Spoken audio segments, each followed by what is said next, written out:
மக்கள் அனைவருக்கும் வணக்கம். தற்பொழுது இந்தியா முழுவதும் சிலிண்டர் தட்டுப்பாடு ஏற்பட்டு விட்டது. இதனால இந்தியா பாதிக்கப்பட போகுது, லாக்டவுன்லாம் வரப்போகுது, மக்கள் முடங்க போறாங்க, பாஜக சதி, மோடி சதி, இப்படியெல்லாம் இந்த மீடியாக்கள் தேவையில்லாத பொய் செய்திகளை பரப்பிட்டு இருக்காங்க.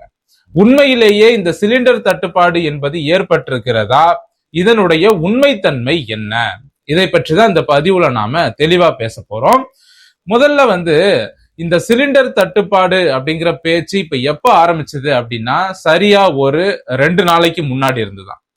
இந்த சிலிண்டர் தட்டுப்பாடுக்கான பேச்சு ஆரம்பிச்சதுக்கு இவங்க எதை காரணமா சொல்றாங்க அப்படின்னா, வளைகுடா நாடுகள்ல போர் என்பது ஏற்படுகிறது. அந்த போர் ஏற்படுறதுனால இங்க சிலிண்டர் தட்டுப்பாடு ஏற்படுது. ஏன்னா அங்க கச்சா எண்ணெய் ப்ரொடக்ஷன் எல்லாம் ஸ்டாப் பண்ணிட்டாங்க. அதனால இந்தியாவுல தட்டுப்பாடு ஏற்படுது அப்படின்னு சொல்றாங்க. இது எந்த அளவுக்கு உண்மை அப்படின்னு பாத்தீங்கன்னா, இது ஒரு வடிகட்டின பொய் அப்படின்னு சொல்லலாம். ஏன்னா இந்தியாவை பொறுத்த வரைக்கும் கச்சா எண்ணெய் தட்டுப்பாடு அப்படிங்கிறது கிடையவே கிடையாது. கச்சா எண்ணெயில இருந்து தான் பிரிச்சு எடுக்கிறாங்க எல்பிஜி கேஸ். சரி, இப்போ இந்தியாவை பொறுத்த வரைக்கும் நம்ம எல்லாருக்குமே தெரிஞ்ச ஒரு விஷயம் என்ன அப்படின்னா, நாம வளைகுடா நாடுகளிலிருந்து அதிகமாக கச்சா எண்ணெயை இறக்குமதி செய்யவில்லை. இந்த உண்மையை முதல்ல புரிஞ்சுக்கணும் மக்கள். நிறைய பேருக்கு தெரியும், இருந்தாலும் படிக்காத பாமர மக்களுக்கு இந்த உண்மை புரியாது. பெரும்பாலும் கிராமப்புறங்கள்ல இருக்க மக்களுக்கு இந்த உண்மை புரியாது. இன்னும் சொல்ல போனா சென்னையில இருக்கிற பல பேருக்கு இந்த விஷயம் தெரியாது. சோ இந்தியா அரபு நாடுகளிடமிருந்து இதற்கு முன்னால என்ன வாங்கிட்டு இருந்தாங்க அப்படிங்கிறது உண்மைதான். ஆனா தற்பொழுது பாத்தீங்கன்னா ரஷ்யாவிடம் இருந்துதான் கச்சா எண்ணெயை இந்தியா அதிகமாக இறக்குமதி செய்கிறது. இப்ப கூடுதலாக ரஷ்யா கிட்ட இருந்து கச்சா எண்ணெயை இந்தியா இறக்குமதி செய்ய ஆரம்பிச்சுட்டாங்க. எப்போ இங்க ஈரான்ல போர் ஆரம்பிச்சதோ இங்க பாத்தீங்கன்னா 100% கிட்டத்தட்ட முழுவதுமாக இங்க ரஷ்யா கிட்ட இருந்தே வாங்க ஆரம்பிச்சுட்டாங்க. எதனால அப்படின்னா, அங்க ஈரான் கிட்ட இருந்து நாம கொஞ்சம் வாங்கிட்டு இருந்தோம். அந்த ஈரான் கிட்ட இருந்து வாங்கினதும் இப்ப வர முடியாத சூழல் அப்படிங்கிறதுனால இப்ப முழுவதுமாக ரஷ்யா கிட்ட இருந்தே வாங்க ஆரம்பிச்சிட்டோம். இப்போ ரஷ்யாவிடம் இருந்து நமக்கு எண்ணெய் வரக்கூடிய பாதை என்பது ஈரான் வழியாக வராது. சரிங்களா? நமக்கு ஒரு புதிய வழித்தடம் என்பது கொடுக்கப்பட்டிருக்கிறது. புதுசா உருவாக்கி இருக்கிறாங்க. அந்த வழித்தடம் நம்ம எல்லோருக்குமே தெரியும். நம்ம சேனலை ரெகுலரா பாக்குறவங்களுக்கு தெரியும். ரஷ்யாவினுடைய விளாடிவோஸ்டோக் நகரத்திலிருந்து நேரடியாக இந்த மலேசியா, சிங்கப்பூர் வழியாக சென்னை துறைமுகம் வரை ஒரு புதிய வர்த்தக பாதை என்பது இந்தியா மற்றும் ரஷ்யா ஆகிய 2 நாடுகளுக்கும் இடையே உருவாக்கப்பட்டிருக்கிறது. இந்த பாதை வழியாகத்தான் நமக்கு கச்சா எண்ணெய் அப்படிங்கிறது தற்பொழுது வந்துகிட்டு இருக்கு.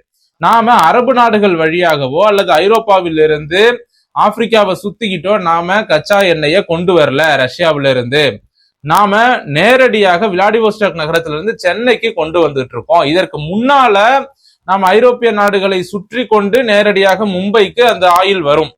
ஆனா இப்ப அப்படி இல்ல, வழித்தடம் என்பது மாற்றப்பட்டு விட்டது.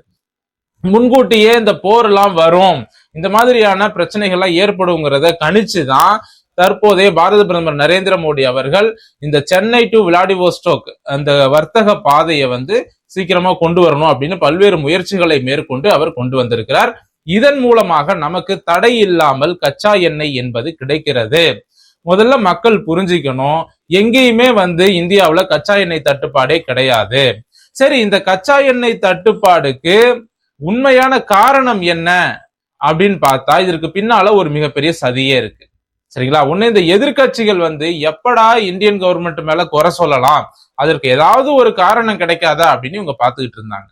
அந்த நேரம் பார்த்து ஒரு 2 அல்லது 3 நாட்களுக்கு முன்பு இந்தியா முழுவதும் செய்தித்தாள்கள்ல ஒரு நியூஸ் வந்திருக்கும்.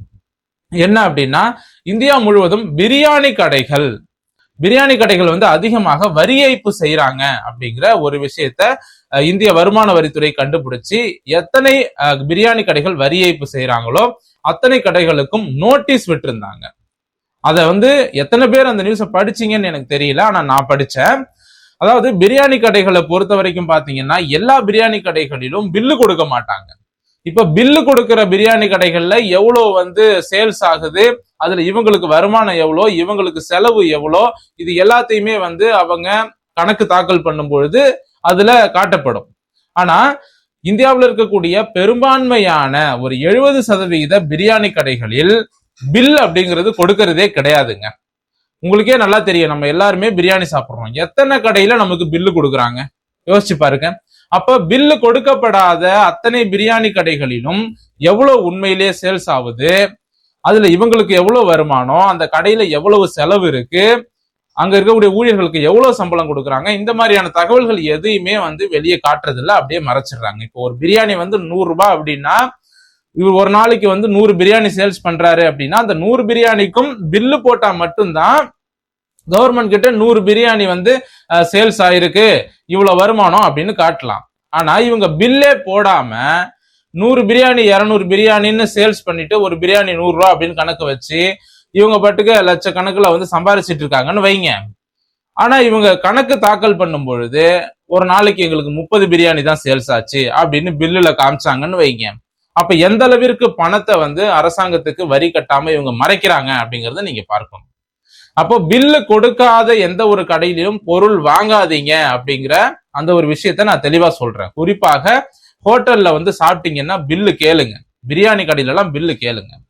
ஒரு பிரியாணி 100 ரூபாய், சரிங்களா? 10 பிரியாணி வித்தா அவனுக்கு 1000 ரூபாய், 100 பிரியாணி வித்தா 10,000 ரூபாய். ஒரு நாளைக்கு 100 பிரியாணி விற்கிறான் அப்படின்னா ஒரு நாளைக்கு அவனுக்கு 10,000 ரூபாய்க்கு சேல்ஸ்.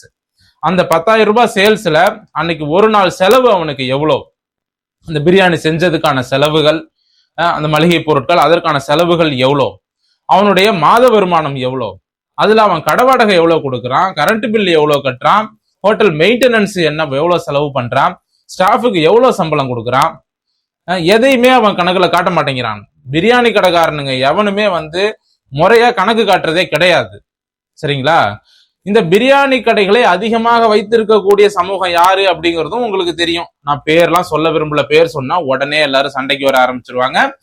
இப்போ அந்த கும்பல் தான் என்ன பண்ணிருக்குது அப்படின்னா, இந்த பிரியாணி கடைகளுக்கெல்லாம் நோட்டீஸ் விடுறியா, எங்க வருமானத்துல கை வைக்கிறியா, நாங்க வரி ஏய்ப்பு செய்வோம், வரிலாம் கட்ட மாட்டோம், நீ இந்த மாதிரி நோட்டீஸ் விடுவியா, பாரு இந்தியாவையே நாங்க இப்போ ஆட்டி வைக்க போறோம் கொஞ்ச நேரத்துல அப்படின்னு இவங்களுக்கு தான் இந்த எதிர்கட்சிகள், அப்புறம் இந்த எதிர்கட்சிகளுக்கு ஜால்ரா அடிக்கக்கூடிய மீடியாக்கள்லாம் இவங்க பின்னாடி இருக்கு இல்லையா, இவங்களோட சேர்ந்துகிட்டு இந்த மீடியாக்களும் இந்த எல்பிஜி கேஸ் தட்டுப்பாடு அப்படின்னு ஒரு பொய்யை பரப்ப ஆரம்பிக்கிறாங்க. உண்மையிலேயே கிராமப்புறங்கள்ல நான் இன்னைக்கு போயிட்டு பல ஊர்கள்ல கேட்டுட்டு வந்தேன். எங்கேயுமே கேஸ் தட்டுப்பாடு இல்லை, நாங்க புக் பண்றோம், புக் பண்ண உடனே எங்களுக்கு கேஸ் வருது, எங்களுக்கு எந்த பிரச்சனையும் இல்லை, நிறைய வணிக நிறுவனங்கள்லயும் நாங்க கேட்டுட்டு தான் வந்திருக்கோம், எங்களுக்கு எந்த பிரச்சனையும் இல்லை அப்படின்னு சொல்லி இருக்கிறாங்க. அதனால தேவையில்லாத வதந்திகளை மக்கள் நம்ப வேண்டாம். இதுதான் நாம படிச்சு சொல்றோம். ஏன் சொல்றோம் அப்படின்னா, இந்த ஊடகங்கள் பெரும்பாலும் எதிர்கட்சிகளுக்கு ஜால்ரா அடிக்கக்கூடிய ஊடகங்கள். எப்ப இந்தியாவை குறை சொல்லலாம், எப்ப பிரதமர் மோடியை குறை சொல்லலாம் அப்படின்னு பார்த்து காத்துக்கிட்டு இருக்கிற இந்த ஊடகங்களுக்கு இந்த போர் ஒரு சாதகமா அமைஞ்சது. அதே நேரத்துல இந்த பிரியாணி கடைகளுக்கு இவங்க நோட்டீஸ் விட்ட உடனே இந்த பிரியாணி கடைகளை வைத்திருக்கக்கூடிய ஆட்கள் இவங்க எல்லாம் இந்த எதிர்கட்சிகள் ஆதரவோடு, மீடியாக்கள் ஆதரவோடு இந்த பிரச்சனையை தூண்டி விட்டு இது அப்படியே திசை திருப்புறாங்க. இப்ப என்ன பண்ணுவாங்க அப்படின்னா, கேஸ் தட்டுப்பாடு, ஹோட்டல்ல இழுத்து மூடுறோம், ஹோட்டல்ல கேஸ் தட்டுப்பாடுங்கிறதுனால விலையை ஏத்துறோம், அப்படி இப்படின்னு சொல்லி என்ன பண்ணுவாங்க அப்படின்னா, இந்த வருமான வரி ஏய்ப்பை எப்படி மூடி மறைக்கிறது அப்படின்னு பார்ப்பாங்க, சரிங்களா? கேஸ் தட்டுப்பாடால வியாபாரம் நடக்கல, நஷ்டம் ஆயிடுச்சு அப்படின்னு சொல்லி ஒரு கணக்கு தாக்கல் பண்ணுவாங்க. அப்ப என்ன ஆகும் அப்படின்னா, வரி ஏய்ப்பு அந்த இடத்துல மறைக்கப்படும்.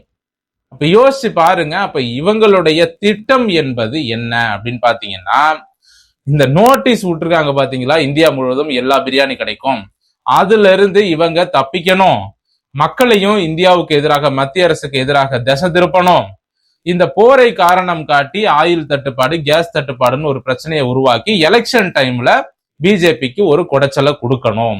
இதுதான் இந்த எதிர்கட்சிகளினுடைய நோக்கம். ஆக மொத்தம் எங்கெங்க லிங்க் ஆகுது அப்படிங்கறத நீங்க நல்லா யோசிக்கணும். அந்த பிரியாணி கடைகளுக்கு நோட்டீஸ் விடப்பட்டிருக்கு அப்படின்னு செய்தி வருது, அந்த செய்தி வந்த மறுநாளே கேஸ் தட்டுப்பாடு அப்படிங்கிற ஒரு புரளியை இந்தியாவில் இருக்கக்கூடிய ஊடகங்கள் பரப்புறாங்க.